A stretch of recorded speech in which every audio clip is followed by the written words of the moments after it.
Hi, Dr. Rawls. We are so excited to have you on our show today. We're really grateful that we were introduced because we're going to dive in and talk about a really powerful topic, that of herbs and how they can really heal at a cellular level. And you're going to share your story. And we know that our listeners are going to get so much from this conversation. I think it's really powerful. It's honestly not a topic that we have done a deep dive into. So this will be really new and exciting for our listeners. So yeah, thank you for coming on. Thanks for having me. Yeah, real pleasure. Yeah. So before we kind of get into everything, we have one question, and we would love to know if you could go back and give your younger self one piece of advice kind of in the health and just overall lifestyle topic. What would it be? Wouldn't change a thing, because all that I went through, it has made me a different person. It's opened my eyes up to so many different things that I would not have known before. And so, yeah, if I just jumped into perfect health habits and had a perfectly healthy life, I wouldn't have accomplished all the things that I've been able to accomplish. So sometimes the journey, even though it's uncomfortable, is important to get where you want to be. So, yeah, oddly enough, I wouldn't trade anything. I wouldn't change it. I wouldn't go back and say, well, if you just did this differently. Yeah. You know what? I love that. Yeah, I agree. I think about my own personal journey and how, where it led me to where I am today. And I think the same thing. Like, if I had everything figured out, I wouldn't be where I am today. Right. I don't know where I'd be, but anyway. So we would love to hear from you, some of the pivotal moments or experiences that led you on your path to exploring the power of herbs and becoming a specialist in that area, and how you came to cure people with autoimmune conditions. Yeah, it's not something I would have set out to do. I was trained as a conventional physician. I specialized in obstetrics and gynecology, so I went to residency for that extra training, really because I was attracted to the idea of bringing life into the world, but it was working with young people, healthy people, and I really didn't like the idea of using heavy medications for people in chronic illness because they never seemed to get better. It just didn't seem to be a good solution. So I kind of went the other way. And then with my journey, practicing obstetrics and gynecology in a small town 30 some years ago meant taking call every second to third night, which meant a 24-hour obligation in addition to working in the office, typically 8 to 10 hours, having to go and handle emergencies and deliveries in the hospital every second to third day. Weekends, Friday morning till Monday morning. And, I could do it when I was younger, but as I got into my 40s, I just lost the ability to keep up. So I was not only not sleeping when I was on call, I wasn't catching up and being able to sleep off call. My sleep became really disturbed. And from there, my whole body started breaking apart.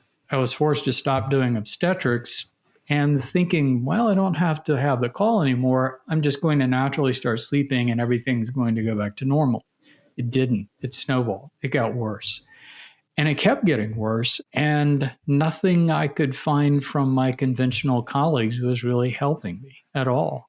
I had this idea, could it be a microbe? Could it be something like that? Because it's like, what's keeping me from being sick? And I had Lyme disease in my mind. I grew up, ticks, bites all the time. But I didn't remember ever really getting sick around the time of a tick bite. But still, that was a possibility. Finally found that I was carrying some of those microbes. And because it's not just, the Lyme bacteria, it's these co-infections and everything else. And now I think about the whole thing differently. But at that time, it was like, these microbes are making me sick. I have to kill them in my body to get well. Tried antibiotics, made me worse. Didn't help.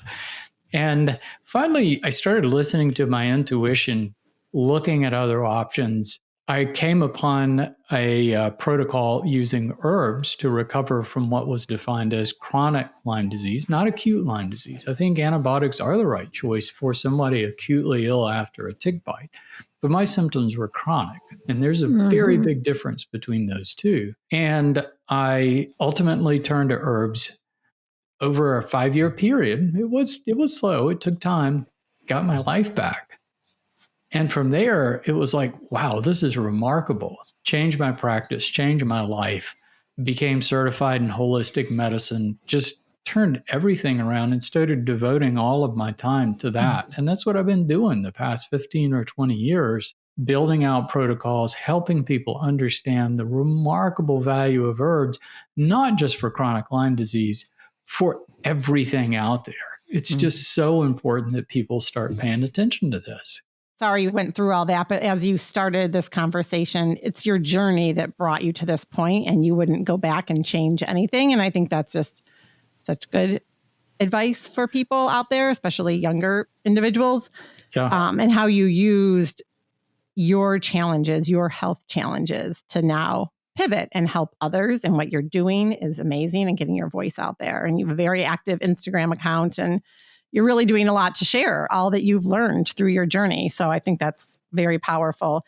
So can we kind of start this conversation, dive in and talk about like what's going on like with cellular level stress? Like what is typically going on in people's bodies, whether they have Lyme or another autoimmune condition, or just in general? I mean, people are walking around in chronic pain, a lot of inflammation, a lot of chronic stress. And so why is it so important to get down to that cellular level in order to heal and allow our bodies to be in a state of healing? Thinking that way, thinking at the cellular level, opens you up to understanding everything about chronic illness, wellness, everything. And it really, everything seems so complicated because there's so many processes in the body.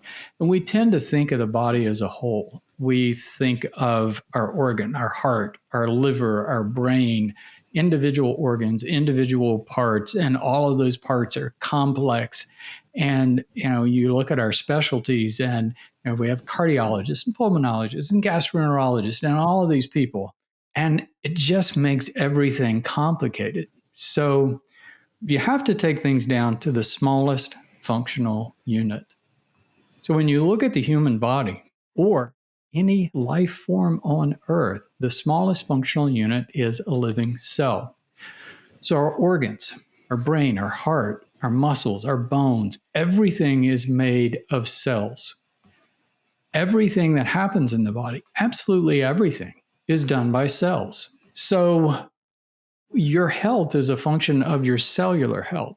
So every one of your cells is like a little microscopic machine. Every cell is an isolated unit. So if you think about them as little biological machines that do work, that have a job, then you start thinking differently. So the heart isn't a unit itself. A heart is billions of heart cells working in synergy to make the heart beat. So when you look at the cells individual, you don't have to think about all the individual parts. You think about a cell, because basically all of our cells are structurally different.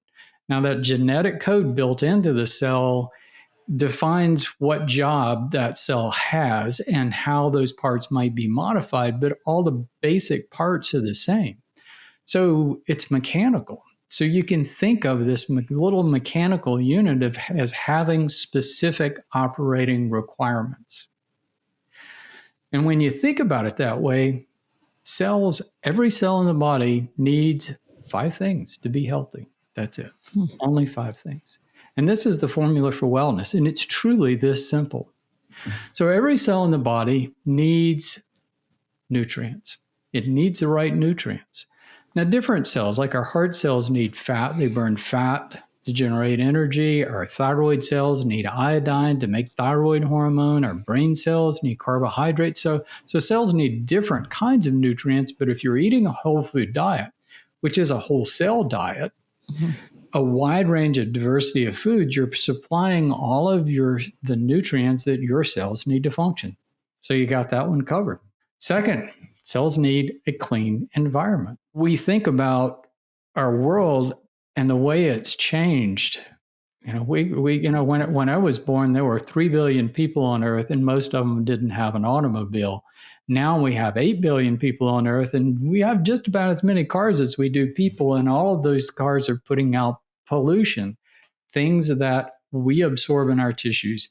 And you add to that plastics and pesticides and all of these chemicals, plus natural chemicals that you can get in your house, like mycotoxins. Those things basically inhibit cellular functions. And it's like throwing sand in your cells. They just don't work as well. And they have to work harder. And they burn more energy. So they burn out faster. So that's number 2. Number 3 is cells need downtime. Our cells work hard.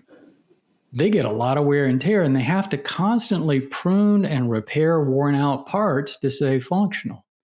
They do that, they need rest. Now, some cells in the body, like our heart cells, have to rest in between beats.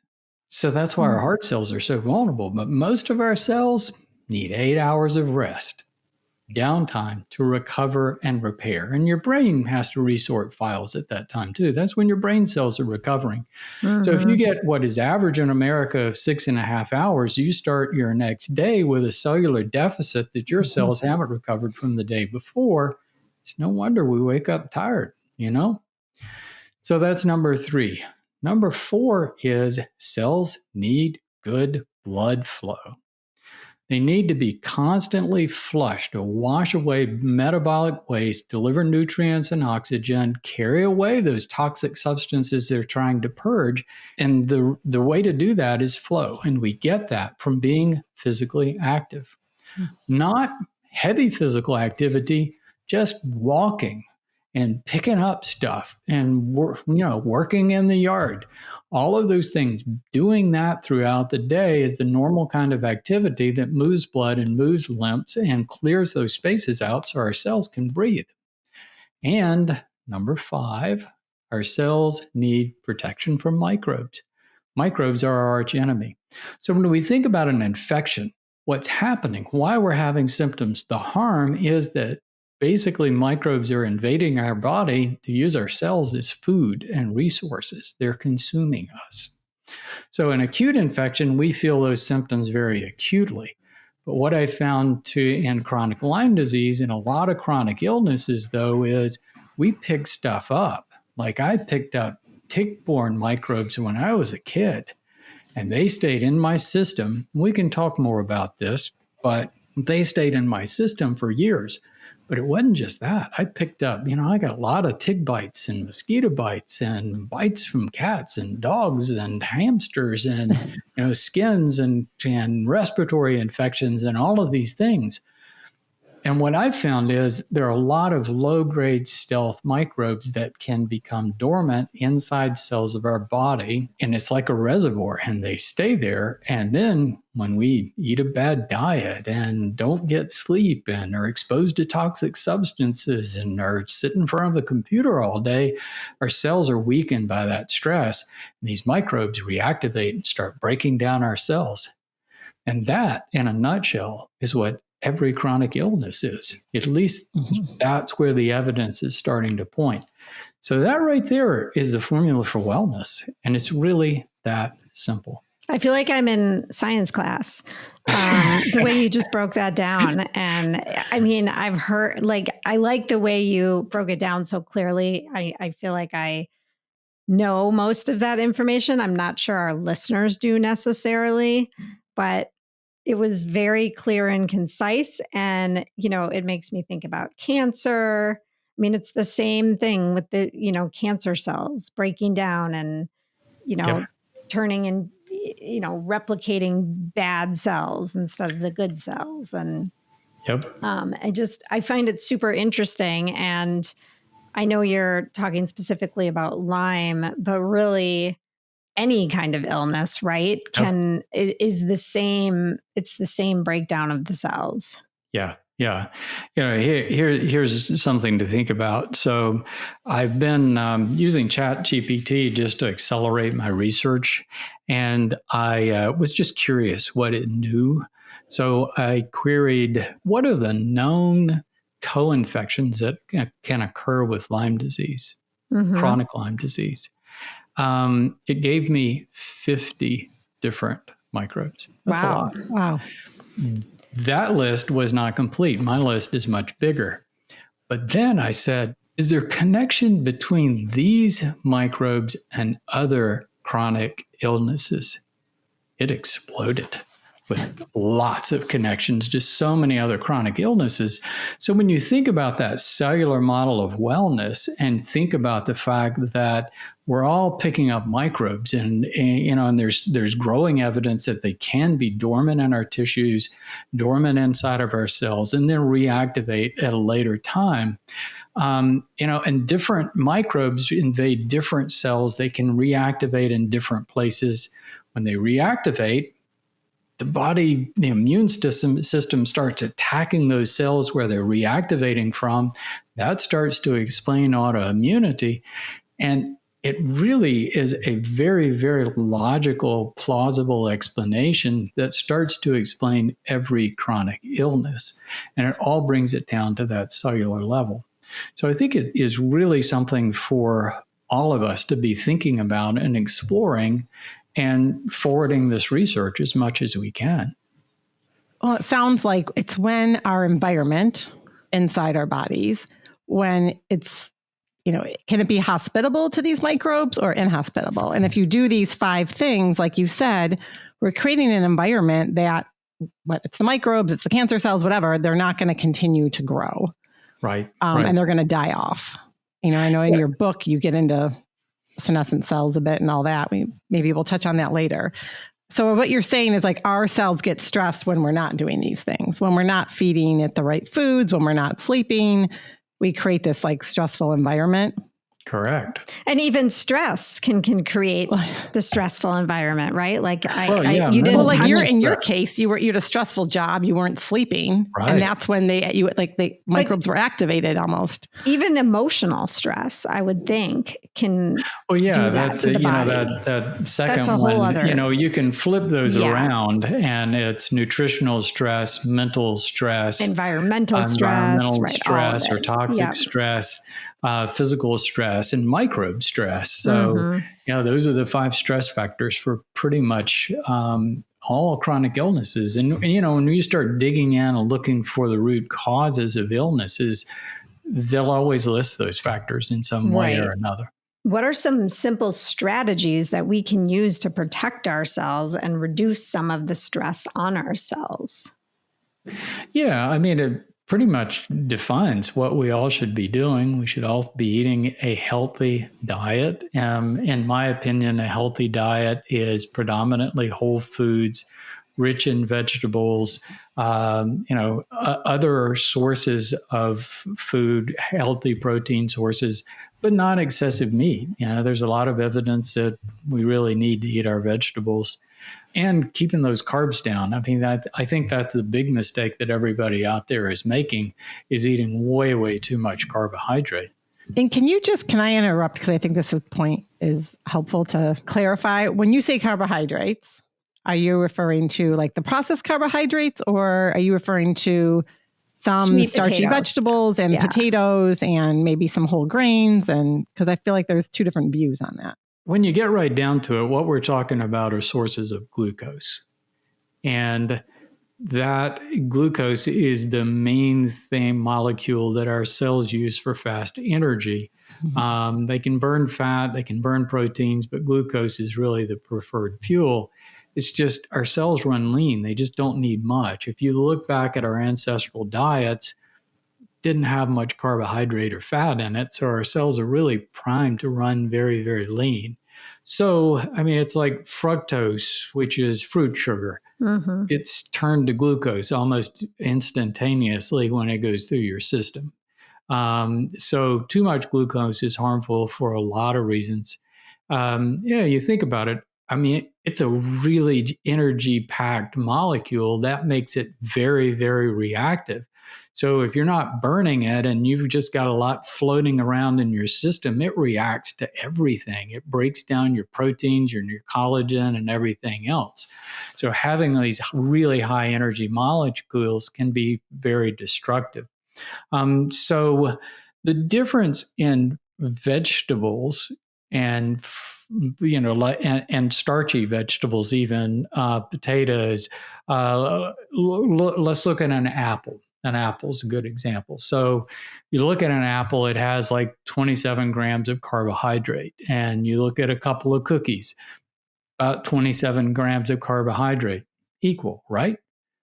But all of that carbohydrate in the apple is contained inside cells. And those cells are fiber that we can't digest. So we have to break down the cell to get through the carbohydrate.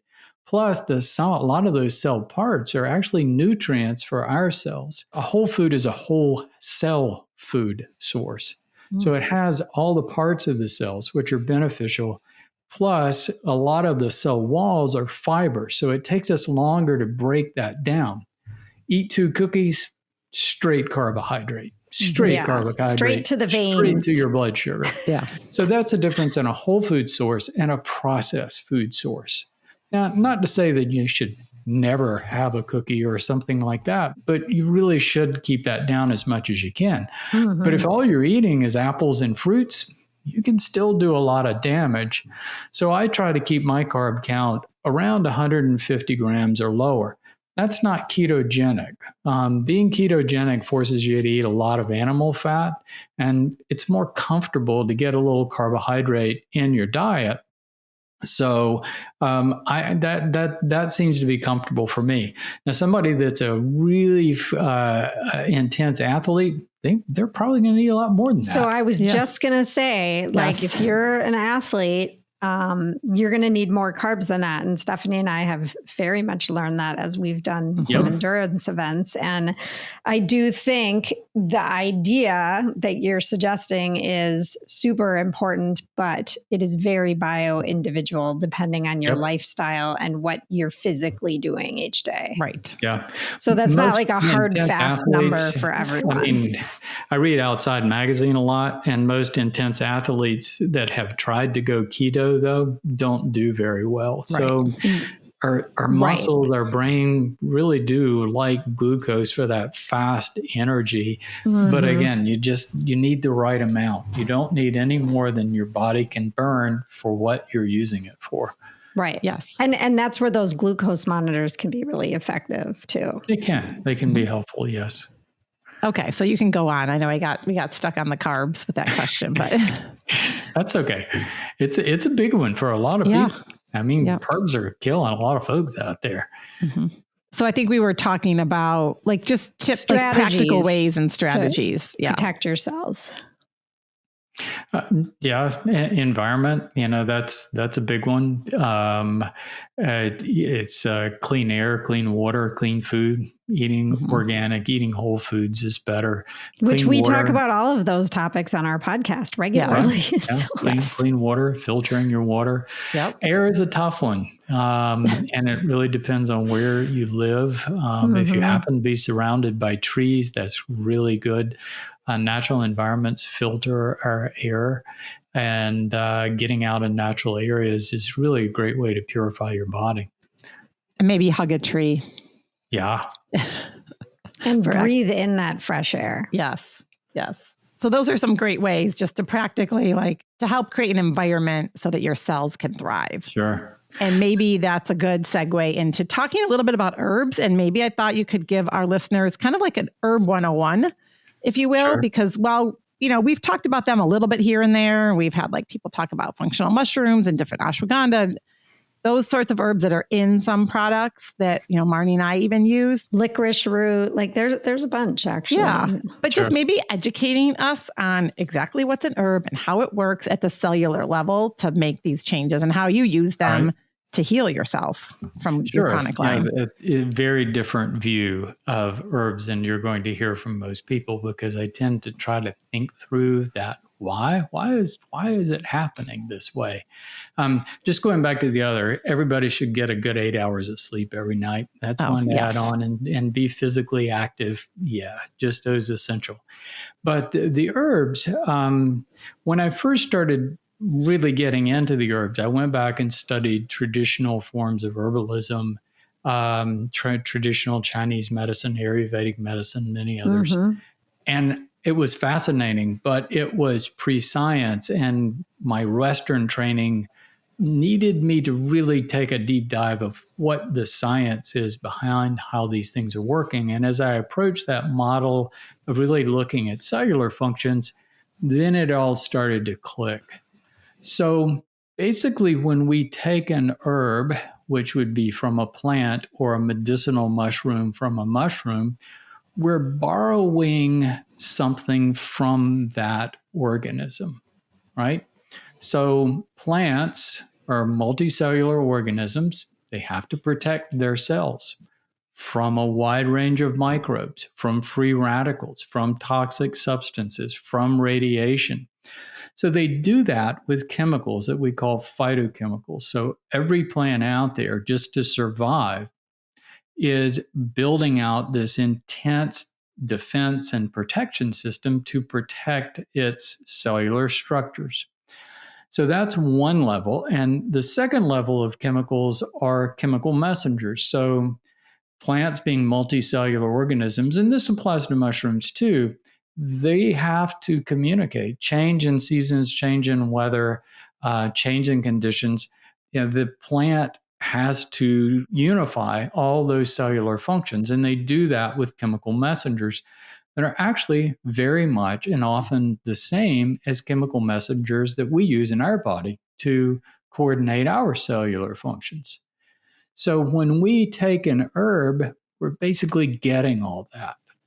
We're getting all of those defense mechanisms. So a plant doesn't have a cellular immune system like we have. They have this chemical warfare system. And this is true of every living organism. Every living organism, including bacteria, have to protect themselves from bacteria and viruses.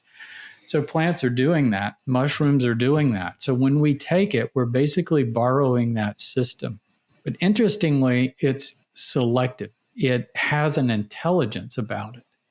So we talked about that microbe factor. And yes, our body is an ecosystem of microbes, and a lot of things in our system are good for us. They work in our favor, our normal flora. Even some intestinal worms can be actually good for us. It does seem to be that we need some of these things in our system. When we take a plant, it's selective for pathogens, things that can harm us, but doesn't disrupt our normal flora. And that's something I noticed right up front in my journey. I was taking all these herbs and I thought, well, if they actually work, if they're actually killing things in my system, then after a couple of weeks, it's going to wreck my gut like antibiotics. The exact opposite happened. And I kept getting better and better and better. And since then, I've actually found studies that document these selective properties of plants for pathogens over normal flora. And you're getting that with plants and mushrooms. Now, how much antimicrobial properties they have depends on the microbe stress in that plant's environment, some places more than others. And certain plants have chemicals that don't mesh very well with our biochemistry. Like poison ivy. Eat poison ivy, right? Yeah, I don't need to take that as an herb. That mind right away. Right. So these things that we define as medicinal herbs and mushrooms are things that we've been exposed to for thousands of years, and selectively over thousands of years, we've chosen these things as things that are beneficial to us. So we're getting all those protective properties, protecting our cells from free radicals and microbes and all of these things. But we're getting some of these regulatory chemicals too that help balance functions. So some of our herbs that we define as adaptogens, y'all probably know that word very well. What they are doing is balancing our stress hormones by giving feedback to the brain and hypothalamus that calms that stress response. But plants have other chemicals that are stimulating, like caffeine is a phytochemical. So some plants have things that are similar to our endorphins. So they act like narcotics. So there is a pretty wide range of things So some plants, because of those chemicals, actually have strong drug-like properties. Mm-hmm. Stay away from those kinds of plants. And most herb practicing herbalists do.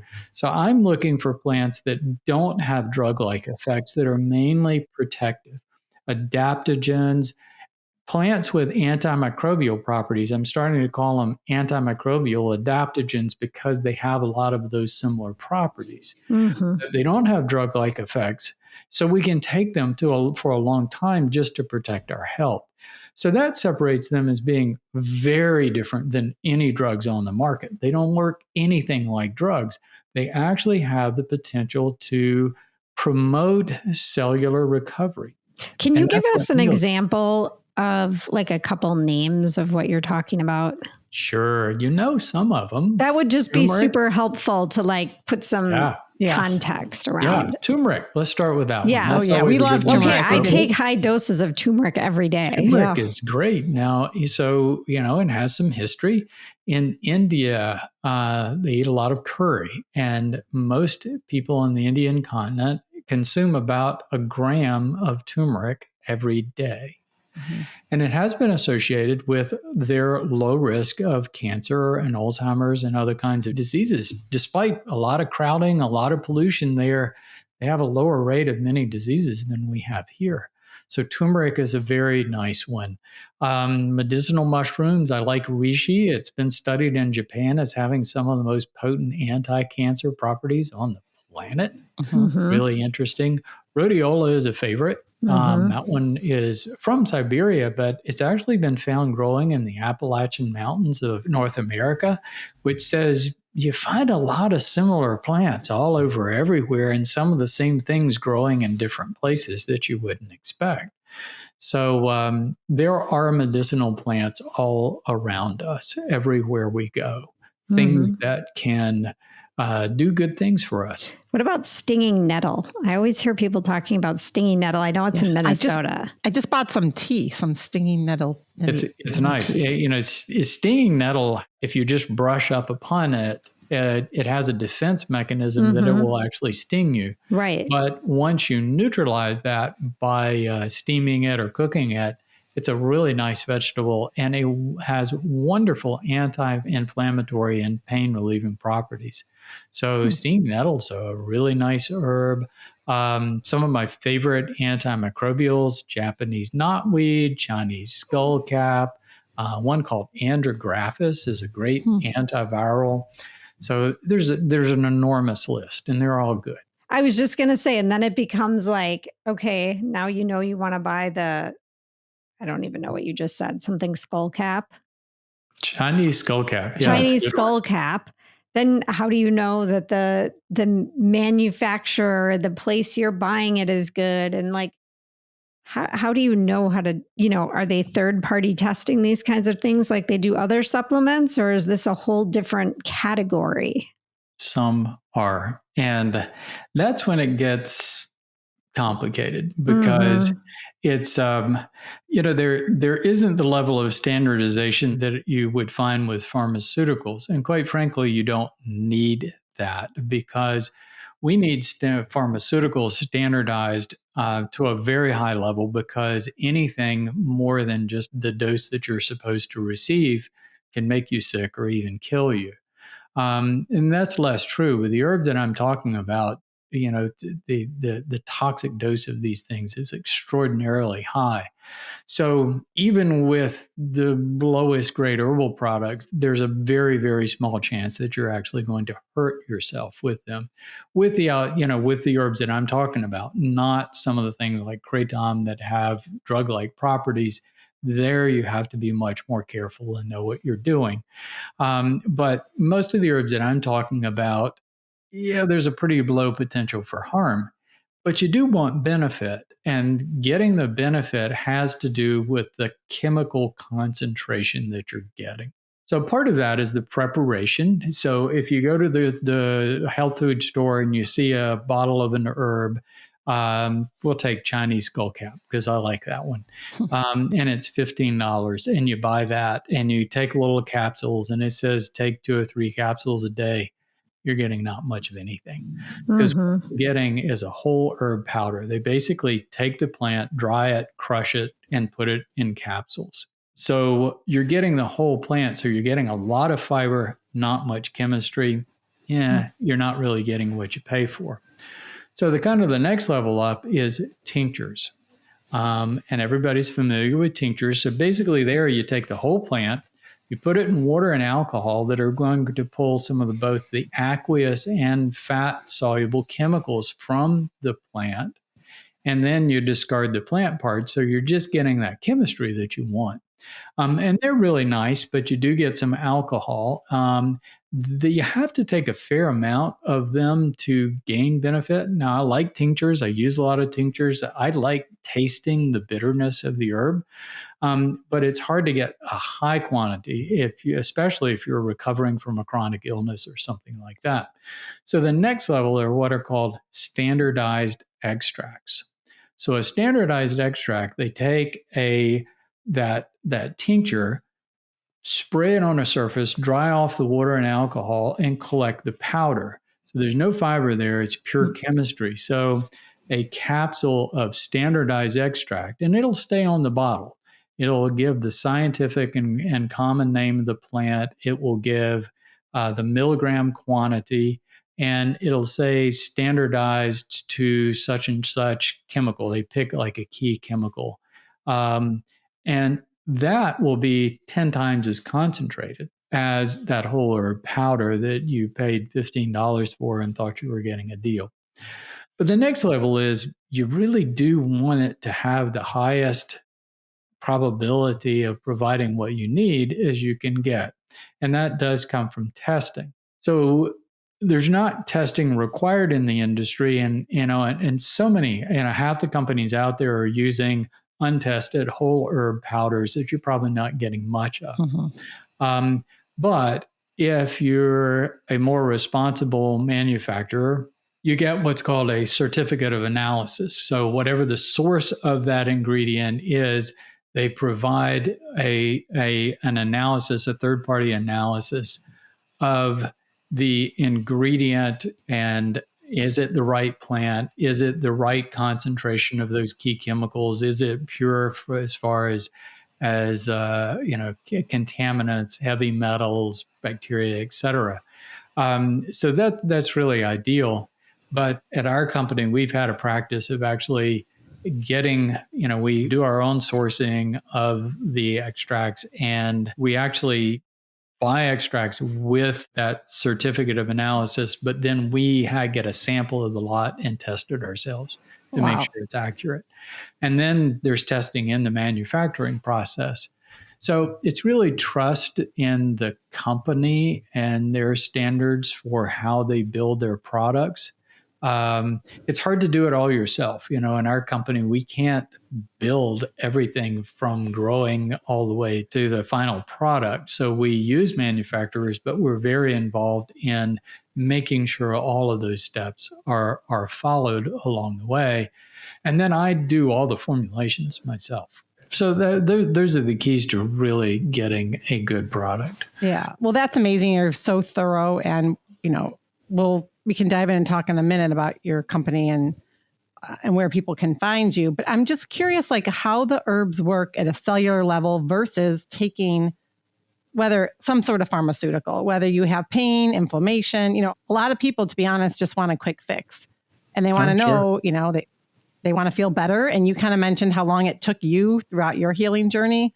And obviously that was over a number of years. But how can you explain kind of without getting too much into the details, how the herbs work, and then even dive into are there baseline herbs that kind of, not everyone, but a lot of people living in this current modern world could benefit from? No, everyone should be taking it. Okay, you can say it, everyone, yeah. And then just to add on to that, there are many people, including Stephanie and myself, that already take a number of supplements. So it's if we're adding herbs on to the supplements, and maybe some of them overlap a little bit, how much stuff are you taking every day? And is it too much for your liver to take? Yeah, actually, that's the interesting thing. So most of the herbs are actually protecting your liver cells from stress. And most herbs do that. There's some that are really well known for that. Andrographis, milk thistle, others are exceptionally good for protecting your liver. Yeah. I had these same questions a long time ago too. I've now been taking herbs, pretty significant doses, not as much as I did when I was really in the thick of my recovery. But I've been taking them for 20 years straight, every single day.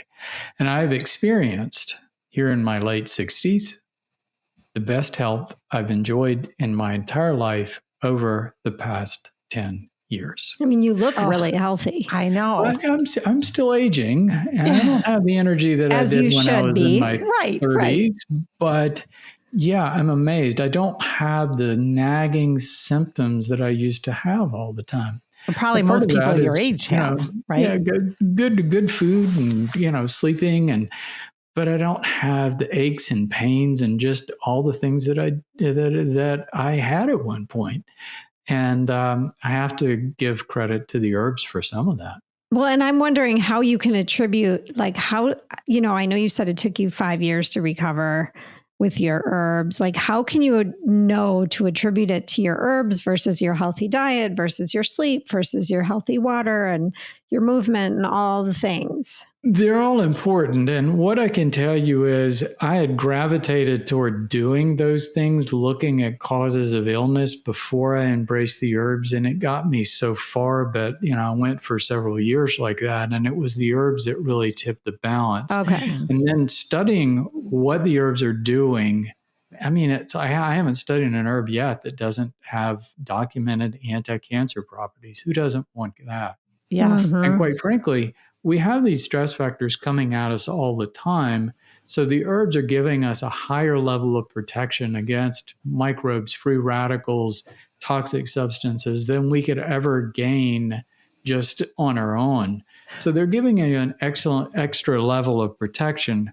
But you can even make the case that if you look for the thing that is most missing in our diet, it's that phytochemistry of herbs that's most missing. For several 100,000 years, humans ate a forage food diet, and most of the evidence suggests that it was about 2/3 wild plant matter and about 1/3 animal. So all of those wild plants, wild berries, stems, leaves, roots, all the things that humans were consuming to get enough carbohydrate and fat to survive was forcing them to eat a large quantity of these phytochemicals. And we really became dependent on it. About 10,000 years ago, the food started running out. Nature just wasn't enough to support human population, so we started farming and we shifted to grains and beans, which have, you can store them, they have high carb count, etc. But grains and beans are really low in those protective phytochemicals. They don't have much. So even when we did that, we kept that history of using these plants as culinary herbs and medicinal herbs. And we traded all of that about 100 years ago for pharmaceuticals, and we've been suffering for it ever since. It sounds like the herbs, and we had a podcast interview earlier this morning on a very different topic, but it's helping us get back to nature and how we evolved. So how we used to forage for our food and eat all these herbs just in the normal course as we were grazing and walking around. And this allows us to be closer to nature, which is how our bodies evolved and how our bodies work. Like that's how, our cells function better when we get fresh sunlight and we're outside and, doing all the things and waking up with the sunrise and going to bed when the sun sets, right? Sure. And so this is just another element of it. And so since we're not outside grazing for our food, taking these high concentrated herbal supplements is the way to get our cells working again efficiently. Yeah, it's really something missing. You asked me a minute ago about drugs and getting rid of symptoms. And that's what drugs do. Symptoms artificially block manifestations of illness, symptoms or other things that are going wrong. But these are all dysfunctional cellular processes. So we're blocking those processes to try to reduce the symptom. And of course, it's semi-good. It doesn't work that well. But it's not doing anything for the cellular stress. So you have to keep taking the drug to reduce the symptom, to mask the symptom. But it's not solving the problem. And sometimes we need that. What medical therapies are so important for is stabilizing illness in those acute or really bad stages so that we can reduce those symptoms because, symptoms can hold back your recovery because they keep you from sleeping. They keep you from getting out and exercising. So sometimes drugs can be useful. But I think it's really important, and this is very odd to say, that drugs don't actually treat illness. Drugs only treat the symptom of illness. Yeah. Herbs are actually treating the symptom of the illness. Or, they're actually getting to those root causes because all of that is cellular stress. And so when we take an herb, it may not relieve that symptom very fast. It's going to take time. What healing is the ability of cells to recover. So if we protect ourselves from microbes and free radicals and all of these other factors, and then on top of that, we're getting better sleep, eating better, cleaning up our environment, then we create an environment inside that promotes cellular health or cellular recovery. That's what healing is.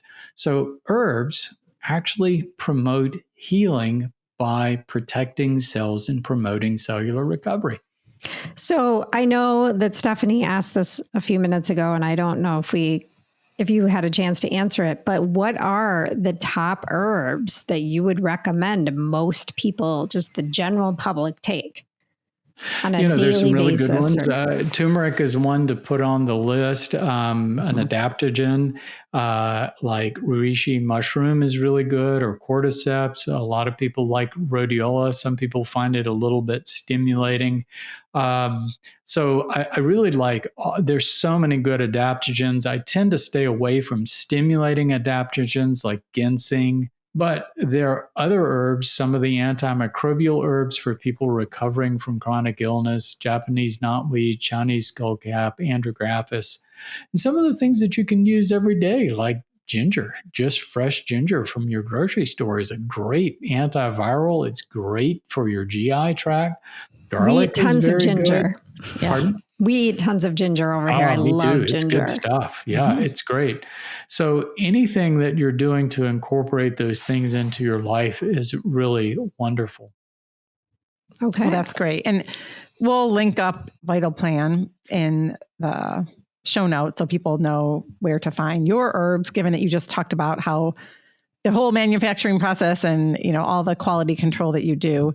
And you have herbal protocols for various things we've just built a program that we call Restore 180 that does help people struggling with things like chronic Lyme disease, fibromyalgia, autoimmune, to go through that stepwise process of really, slowly embracing the herbs, bringing that in, recovering, phases, opening up one level of healing after another. That is really valuable for moving that recovery forward. And, I know we're going to have to start wrapping this up, but you do have a book, and I want to give you a minute to just share a little bit about your latest book, Unlocking Lyme and the Cellular Wellness Solution, which is such a great reference book for people, even if you're not, even if you don't have Lyme, there's a ton of other information and lots of tangible nuggets and action steps to start incorporating some of these routines, but also the science too, if you want to dig into that. Yeah, I think the science is important. That was the tough thing with the books, is making sure that everything was verified by scientific studies. And I was really, really super particular about that, but writing it in a way that people can just consume it without it being this scientific thing, So writing has always been my therapy. I've been writing since the beginning. If I could figure out something in a way that I could explain it to other people, it helped me understand it better. So my latest book, The Cellular Wellness Solution, is really a manual for thinking about health from that way. And it's almost like 4 books. It's a big, thick book because I put a lot of content in there. But the first book is that cellular concept, and talking about the microbe factors and everything. The second is that Herbal 101 primer to talk about herbs you might want to bring into your life every day, or if you're struggling with a chronic illness, other herbs to consider. The fourth section is how do you go about straightening out your diet and environment and all of those kinds of things. And then the fourth section is applying those principles to specific problems, menopause, sleep, just everything that you might want to come on, cardiovascular health. So it's got a lot of information. I'm excited to like really dive into it. And I feel like you should be teaching a class in med school. Like Right. you sound like a professor when you talk. And I think med schools, like traditional med schools, could really use a course in what you're talking about. So you should think about that. I would love to have that invitation, but quite frankly, our medical schools don't have time for that. And our medical system right now, and it's more so than it has ever been, is pretty much governed by pharmaceutical and medical technology companies. So what our medical specialists, our doctors are now learning are those kinds of protocols. And average healthcare providers, typically like a primary care provider, will be seeing anywhere from 25 to beyond 35 patients a day. So they've got maybe 10 minutes or less, 5 if they're lucky by the time they do their notes with each patient. That's about enough time to order tests and write prescriptions. That's about it. So they don't really have time to think about these things. And so until we change our whole system and change the priorities in the system, I wouldn't be doing very much value. There's a lot more value for me talking to people directly and talking to people like the two of you. Health coaches can make an enormous difference in our world because you can teach people about these things that are so remarkably important. Wellness does not come from a doctor's office. Our medical system is exceptionally good at stabilizing acute illness, acute intervention. Somebody has a tubal pregnancy or an appendicitis or a broken leg or a heart attack. You need the medical system. But recovering from chronic illness, most of it comes from outside a doctor's office. And that's where changing your health habits and taking herbs and things like that can really be helpful, and getting guidance from health coaches. And, so it's people that change their lives by making better choices. So I really appreciate the opportunity to connect with people in doing that. Well, we couldn't agree more with what you're saying, because really you're enabling people to take health into their own hands and become their own CEO of their health, not relying on a doctor when what they need is to make lifestyle choices. And for anyone out there who is struggling to make some lifestyle changes, come on our show. Marnie and I actually do what we call a health transformation audit, where we bring you on and help it and identify what's holding you back so you can start making small habits become part of your life that you enjoy and you start to thrive and feel good. Or, reach out to us. We do consultations and things like that. If you're interested in what Dr. Rawls is talking about and you're maybe feeling overwhelmed and don't know where to start, we're here to help. Dr. Rawls, how can people connect with you? There are a couple of different ways. The company that I created with my daughter, vitalplan.com, as a source of supplement protocols or herbal protocols with also just guidance in how to use those things. I also have a website called rawlsmd.com. And that is a source of information that we keep working on to try to just get this information out there, help people understand these things. Great. And we'll link all that up in the show notes. And I know you've so generously offered a code LivingWell20 at checkout to get 20% off your first order of any of these herbs or protocols that we've just talked about today. All right. So, Dr. Rawls, as we wrap up this conversation, one final question we love to ask all of our guests is, what does the art of living well mean to you? It's all about what we've been talking about, I mean, it's, you would think that I would miss foods that I grew up eating, all that bad stuff that we ate and staying up late at night and things like that. And I have this really healthy lifestyle and I just wouldn't trade it for anything, I mean, I'm really particular about my sleep. I take my herbs every day and I really just crave good food. And when I don't get it, that's when I get unhappy. So doing all these things allow me to be physically active, to do things that I didn't expect to be doing at age 67. I mean, 20 years ago, I wasn't even sure I was going to make it to 2025. And here I am, and it just feels great. And that's what it's all about. Awesome. Wonderful. It's beautiful. Well, you're living well. Yes, for everything all you do. The work you're doing in the world. And thank you. Thanks for coming on our show and sharing all this with our listeners. We're excited pleasure. Thank you for the opportunity. To try some of your very specific protocols. I'm very interested in them. And thank you for the science lesson. Yeah. Sure. Yep. All right. Have a great day. Bye-bye.